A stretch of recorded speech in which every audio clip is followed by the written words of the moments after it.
Well, hello, this is Rosa, rcgkreations. How are you doing? We're going to bring you today, we're going to be making some beef broth. Got my little roaster pan. I got a bunch of meat, bones,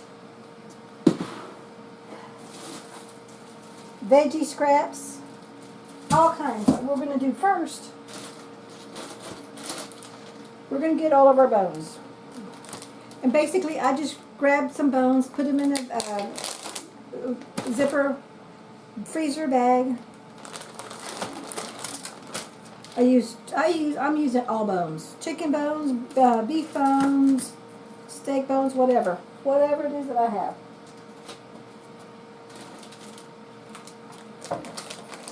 You're going to turn your oven on to 4. Let me get my directions. I will put a link. Oops. Pressure canned them. I don't. And I ended up with 369. I don't want to do that. I'm watching my video that I did this in 2023. Okay. Until 12. Okay, come on. 15. There's Sorry about that. 9. There's 12 there. Okay. Come on. Alrighty. I need it. Oh, come on. I'm electronically challenged today. Okay. We're gonna turn your oven on to 425. Make sure you put your rack on a very low rack. Okay, because some of these bones are, if you have room, you might be able to go ahead and put 2. Use 2 racks.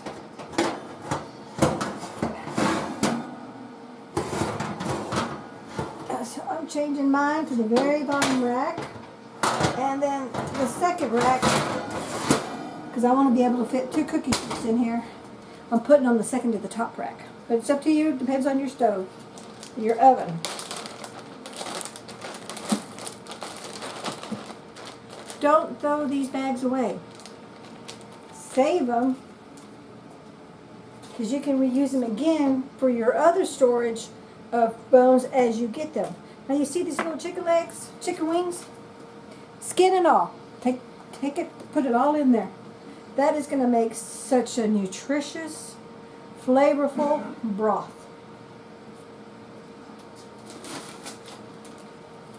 And you just fit as much as you can, because you want to make sure that they're even spaced. Because remember, we're going to be baking this. Some of this is homemade fried chicken. Some of it is store-bought fried chicken. It doesn't matter. Just try to lay it. See my chicken carcass? See that?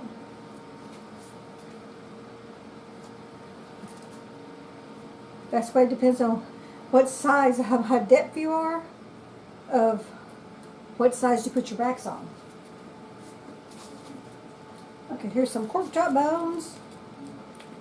We're doing all meat. I've done this many times. Hubby really enjoys this the best, because you don't have to bake your bones. You're going to bake it at 425. Oh, I didn't turn my oven on. I'm throwing out a pie crust to make a pie later. Bake 425.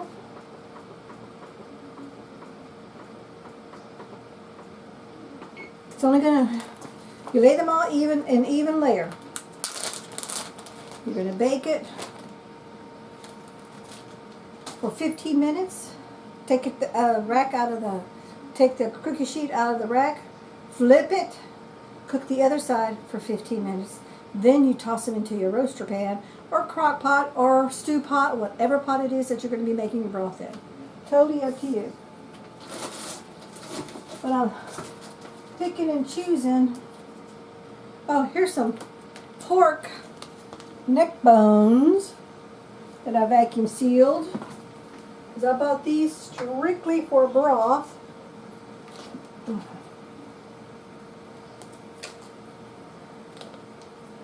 We don't eat pork neck bones,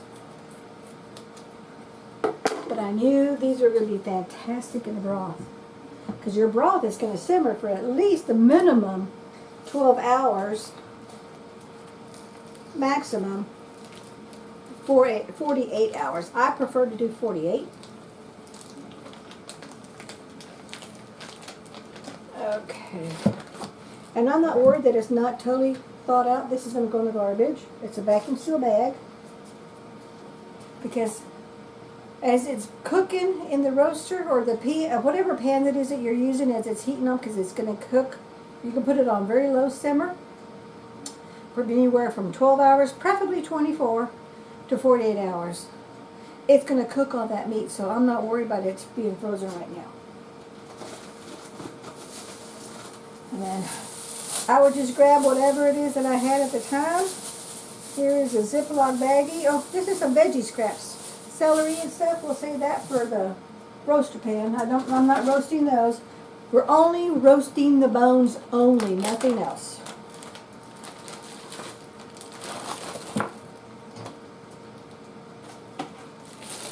And as you can see, I just got a bunch of little bags. Whatever I had at the time is what I used.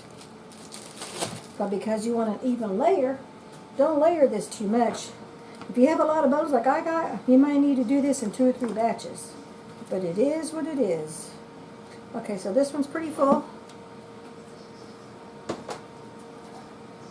Let me grab another cookie sheet. Let's grab some more bones.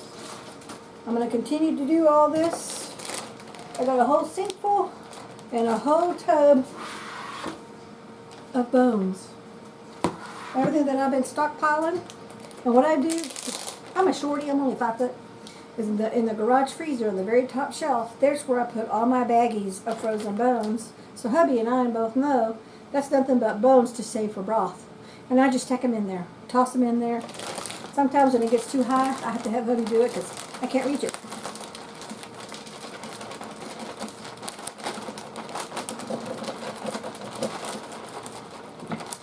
Now, even though some of these bones were fried, some are baked, some's got the skin, some does not. It doesn't matter. I'm still going to bake everything. The baking process really enhances the flavor. It's just, I used to at the beginning, years ago, never baked because I didn't know to bake.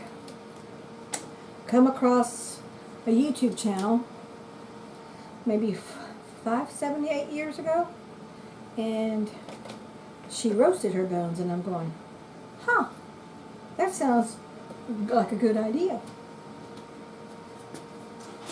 So, ever since then, hubby and I both, I'm not making beef broth until I've roasted my bones.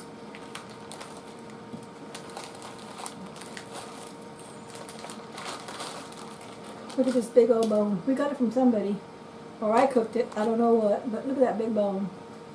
That's a great roasting bone. I don't know what kind of bone that is. But as I'm learning with my YouTube channel, I'm learning how to do all this. I'll learn what all these bones are and how they're good, how they're not good, what they're good for, what they're called. I do know a lot of bones have marrow, and you want to eat the marrow. The marrow is what's good for your personal body. It's also good for your animals. Here's more neck bones. I even labeled it. More pork neck bones, 9/2/24 for broth. Roast first. See that? I wrote that down. Now this particular bag has a Ziploc baggie, but I'm not going to mess with that because I personally will not reuse or wash. I wash and recycle. I'm a recycle queen. I will not wash or recycle anything that has fat or raw meat in it. I just won't do it. That's why I'm affiliate of the out of air vacuum bags, because those bags are fantastic. I put a link on the description box. Feel free to click on it and order yourself those bags. You will be very, very pleased with those bags.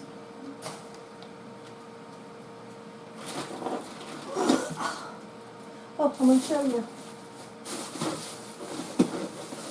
You know how you get a rotisserie chicken? Save your container. You save your bones. So if you're running low on vacuum zipper gallon bags,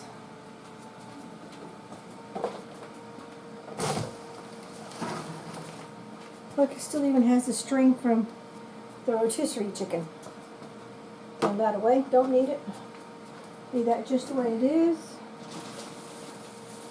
I'm going to continue doing the rest of these, and I'll bring you back when I take the first batch out of the oven. So, clean towel, I just washed it. We'll bring you back the next phase. Okay, we're done with the first 15 minutes. Got them out of the oven. Well, hubby got them out for me. Now I'm going to rotate the bones so the other side can cook.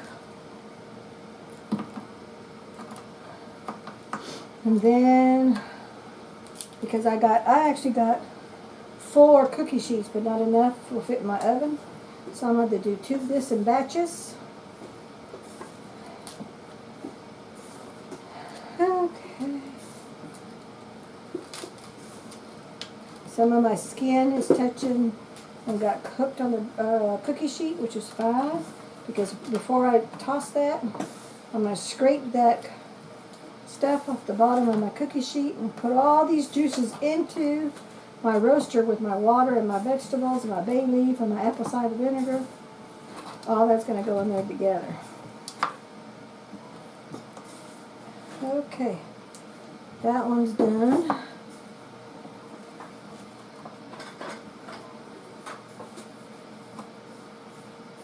Here's that chunk of neck bones. See that? Right, neck bones. Oh yeah. And this, I wish we had smell-o-vision so you could smell this. But we don't. Okay, so let's glue that to the side. That one's done. I'm going to do the other 2. In fact, yeah, I'll show you. All I'm doing is rotating, whoops. All I'm doing is rotating the bones to make sure they all bake pretty evenly. I've got a variety of chicken, beef bones, pork chop bones, chicken bones, some with skin, some with no skin. Most of these is rotisserie chicken.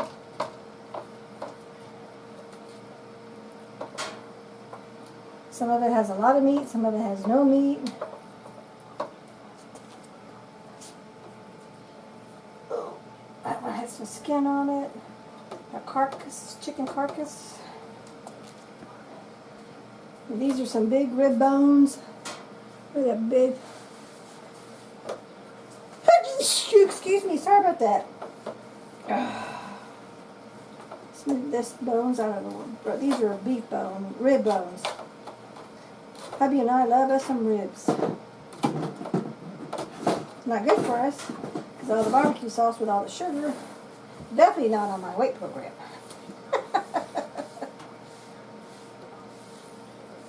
There's some more of my neck bones. Now these neck bones, once I cook and I put them in my broth, I will let these cool off. Then I will freeze them, and I'm going to use them again because you can use all of these bones twice when you make your broth. That's why I told you earlier, remember I said save your freezer bags because you're going to put them back in the freezer for another batch. The ones that are already cooked, I'm not going to do that because they were already cooked to begin with. And now I'm baking them, and then I'm going to put them in my roaster, so those will not get used again. But these raw meat neck bones, oops, I just dribble some juice. Okay. Oh, I got some on my floor. Got to clean that up. But these raw meat stuff will get used again. So now I'll label them so that way I'll know. In fact, the baggie already had a label on there, neck bones. But this time I'll put on the label, do not reuse again. Because you're only supposed to reuse the bones twice.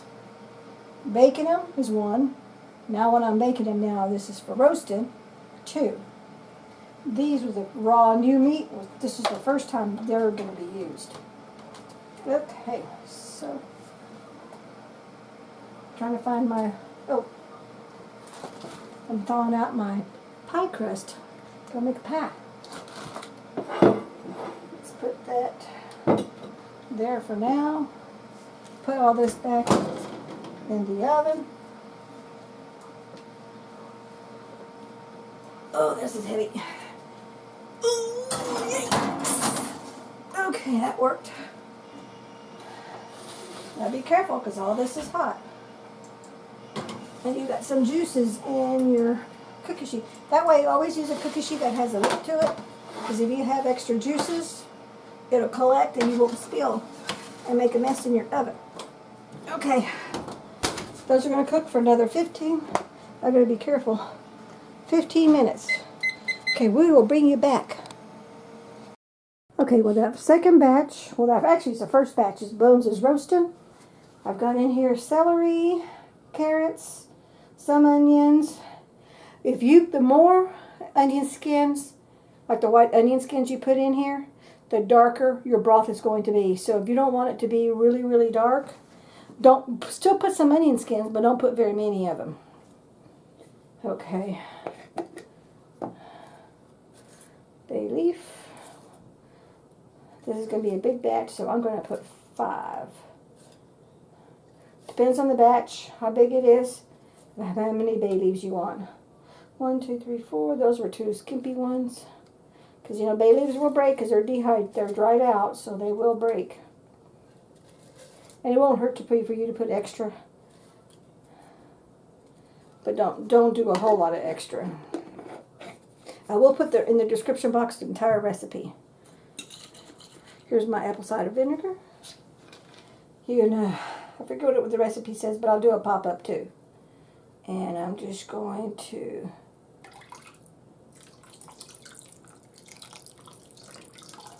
you don't need too much. I think it's only 3 tablespoons for this entire crock pot. Okay, so let's put this back. We're ready come back to bring the cooked, baked bones and stick in the crock pot, so we'll go to that next phase.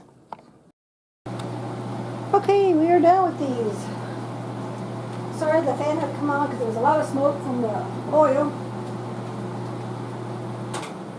We put that on low. Because my roaster is in the dining room. I'm going to transport back and forth. And I'm a chicken when it comes to something hot, so I'm just going to transport it in this bowl. But see those. I don't want to get too close because I'm going to dribble the grease. Look at that. That's those raw neck bones. See that?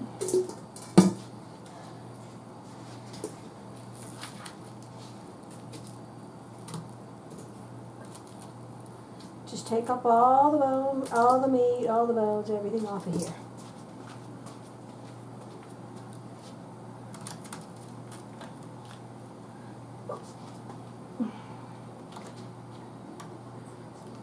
Hubby took this off of here because this bottom rack, this big cookie sheet with meat on it is heavy. So I asked him to help me with it. Look at that. Pork bones. See that pork bones?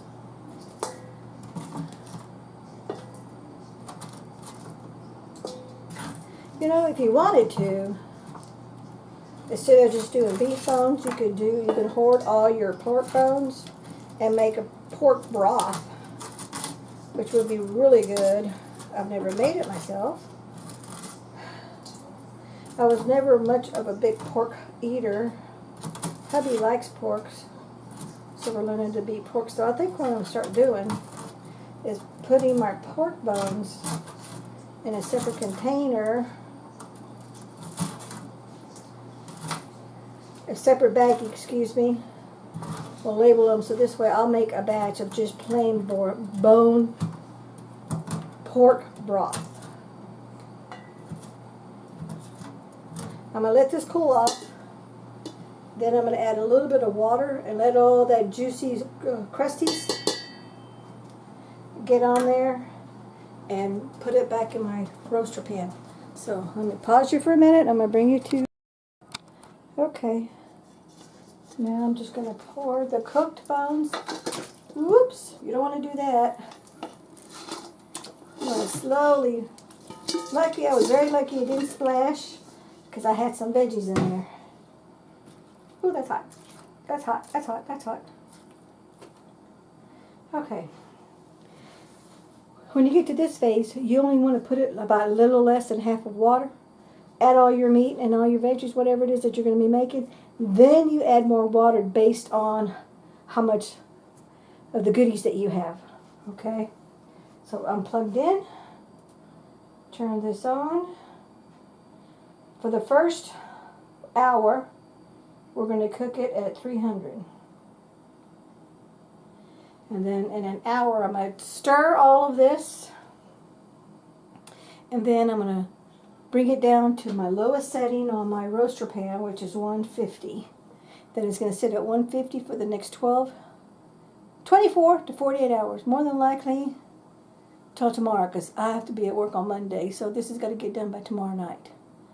And because I still got to put the juice, drain all this stuff out. Oh, while I'm talking, let me put my lid back on.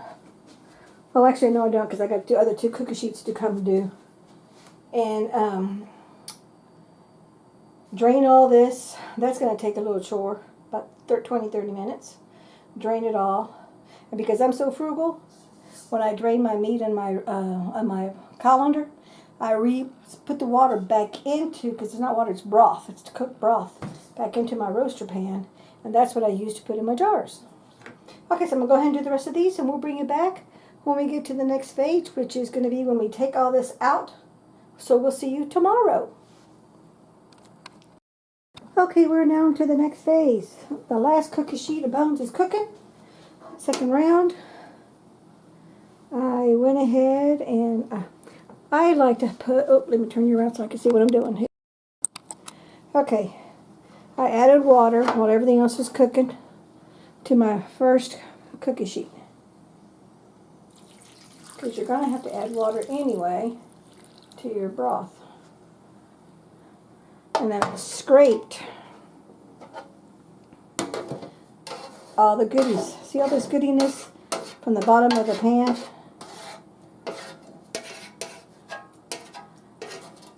That is nothing but beef flavor. Look at that. Oh, sorry about that. I know I should have been doing it this way. Sorry about that. And now all I have to do is soak this a little bit more in water and wash it. I will have to get my scouring pad on here and clean all these crusties off. But you use every little bit of the bones. No waste. Okay, we'll bring you back to the next phase. Okay, the last set of bones is in. Let me fill this to the very top with water. Because remember, as it cooks, everything's going to break apart, fall apart. Don't do yourself a huge favor. Ask me why I know. Ask me why I know. Don't fill it all the way to the very top. Give yourself about a 1-inch space. Because you're going to have to toss and turn. And this would be a big mess if it's all the way to the very top. I know you've got this little lip here on top. But just do yourself a favor and don't fill it all the way to the very top. Because when you put your lid on it, now it's going to sit here for 1 full hour. Then I'm going to come back. I'm going to turn it down to 150. Then it's going to stay here solid all night long, all day tomorrow. I'm going to wait a full 24 hours because I still have to. I may can this tomorrow night. Depends on how tired, because my back is dying with all this back and forth stuff, with all this lifting and everything. So I may wait and just strain everything and do it. I may just go ahead and do all this on Monday night when I get home from work. It just depends, because it's only going to take a couple hours to process in the pressure canner. So that's not too long. Okay, so we'll bring you back when we get to that next phase. Okay, we're back. We're done. That's the bowl of all just plain bone. I separated the meat, threw it out away. That was just the bones. Then I put it back into my slow cooker with just the bones only, this whole tray right here. Okay, that was left. Because remember I told you, you can cook. These are the bones that I could cook twice. Okay, and then that's totally full right here, all the way up to about right there, of broth. So I added more apple cider vinegar, more bay leaves. I didn't have any more veggies left at all because I used them all in the first batch. And the broth is going to sit in the fridge. Hubby's going to throw that away in the morning. And then that is going to get a thick layer of all the fat that's in there. And then in the morning I'm going to scoop it all up. I got another bowl bigger than this in the other garage refrigerator. Then I'll process. So we'll bring you back tomorrow when we get to that phase where I'm going to take off the fat off the pots. Both pots. Actually, there's 3 pots. 2 in the garage and this one here. Take a skim off the fat, and then I'm going to ladle the jars to get ready to process the pressure can, so I'll pressure can those tomorrow. So hopefully we should be done by tomorrow. We'll see you in the next phase. Okay, we are back for the next phase. We got the fat that is on top of the bowl. Grab whatever it is that you want to use, a spoon, whatever you want to, just slowly put it somewhere you're going to throw it away. Some fat gets really thick clumps. Some fat is really thin. It just varies. And this is sitting in the fridge overnight. That's really all you need for the fat to rise to the top. And then that's what gets hard. Okay, so I'm just going to be scooping this up. I ended up having 3 bowls full of broth, which is going to be good for canning. Try if you can just to get the fat out, not the broth, but do the best you can. Whoops, I keep on losing my broth, my fat, I mean. And I don't mind a little fat in my broth, because once you put it in with your whatever it is that you're cooking, it heats up and turns, so it's not a big deal. Okay, so as far as I'm concerned, that one's good. I'm gonna do a little bit more, and I'm not gonna have you sit me watch this. So basically, that's what it is. I'm gonna go do the other containers, and we'll come to the next phase where I put the broth in the jars. So we'll bring you back to that phase. We are done. I ended up getting a total of 42 jars. Let me bring you, bear with me. Okay. Okay, there's 24. That's the second batch of broth that I made with the same bones. And that's the first batch. 24. This is my canner. And look, no seepage, so good canning job. Anyway, I'll put a link on my video on how to totally process for those who want to know totally how to process. And little pop-ups here and there, little description box. And I'm a tired puppy. And I'm going to bed. We'll see you tomorrow when these have to sit for 12 to 24 hours. Then I can take the rings off, wash them. Then I get nice hot soapy water and wash all the rings in the jars, the whole thing, wash all of it. Then I label them, and then I put them in my canning room. So, see you. I'm done. I'm not going to do anything more. I'll put a link in the description box of my how-to process from beginning to end and pressure can. Thank you so much for watching. We'll catch you in the next one. Take care now. Bye-bye.